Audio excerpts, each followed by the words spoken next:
C'est bon? Ouais!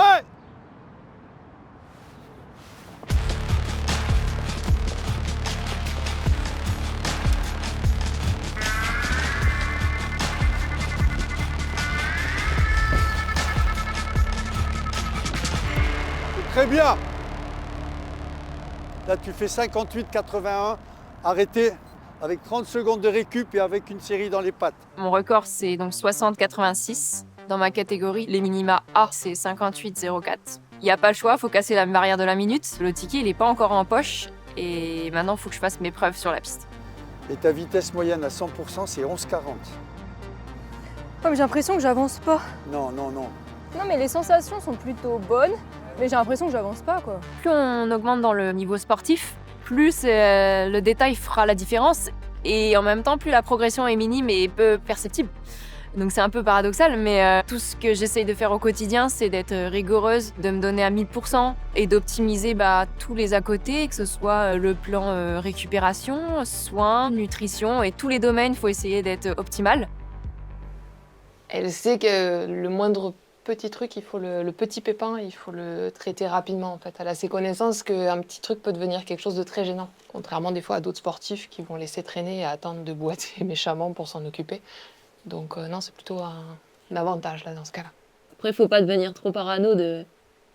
Ouais, je sens un petit truc, voilà, mais je pense que moi, ça me sert plus que ça me dessert quand même. Typiquement, quand là j'ai connu des petits pépins physiques, en fait c'est un petit peu moi qui disais à mon entraîneur, là je sens que j'ai besoin de telle chose, j'ai besoin de faire ce genre de séance, ce type d'exercice.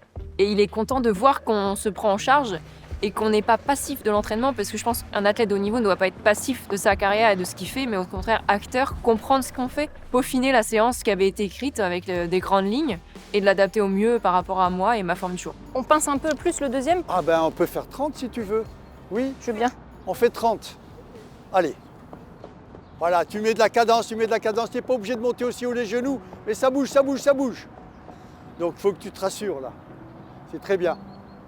Non mais c'est bien, tu t'es rassuré et tu nous rassures aussi, c'est bien. Le physique et le mental, ils se travaillent tous les jours, mais peut-être que des fois, la dimension mentale est un peu plus importante, puisque physiquement, je sais que je suis prête, je m'entraîne tous les jours et je me donne à 1000% à chaque entraînement. Et des fois, ce qui va pêcher, pour moi, ça va être la gestion du stress, de la pression, de l'enjeu de la compétition. Et c'est hyper frustrant de se dire que c'est ça qui va peut-être faire jouer la course. Enfin, je pense qu'aujourd'hui, quand on est en chambre d'appel et qu'on est 8 adversaires, la ressource physique, elle est quasiment équivalente. Ce qui fait la différence, ça va être le mental de chacune d'entre nous.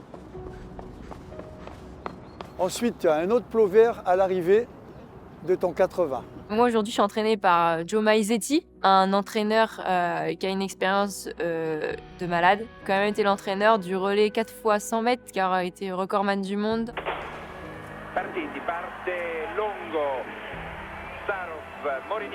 Et je pense à ce relais qu'ils ont fait où les Français n'étaient pas forcément les favoris et ils passent devant les Américains. Enfin, c'est des moments comme ça, je me dis, mais ça marque toute une vie. Enfin, même aujourd'hui, il nous en parle. Lui, ça a construit sa carrière de coach.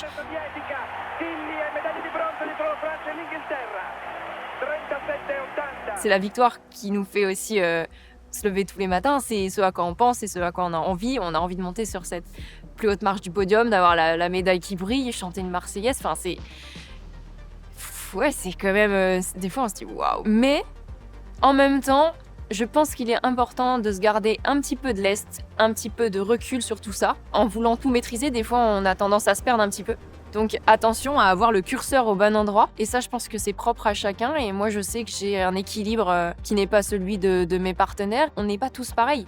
On réagit pas tous pareil à la pression. On réagit pas tous pareil à la quantité d'entraînement, à la gestion des à côté. On n'a pas du tout aussi le même rythme et le même style de vie à côté. J'ai un travail à prendre en compte. Ça me crée de la fatigue. Ça crée de la pression pour d'autres raisons. Ce qui fera la différence avec les autres, c'est de se connaître bien et de s'être bien construit pour être le mieux dans sa peau au moment de la course. Et franchement, t'es super bien sur ta séance.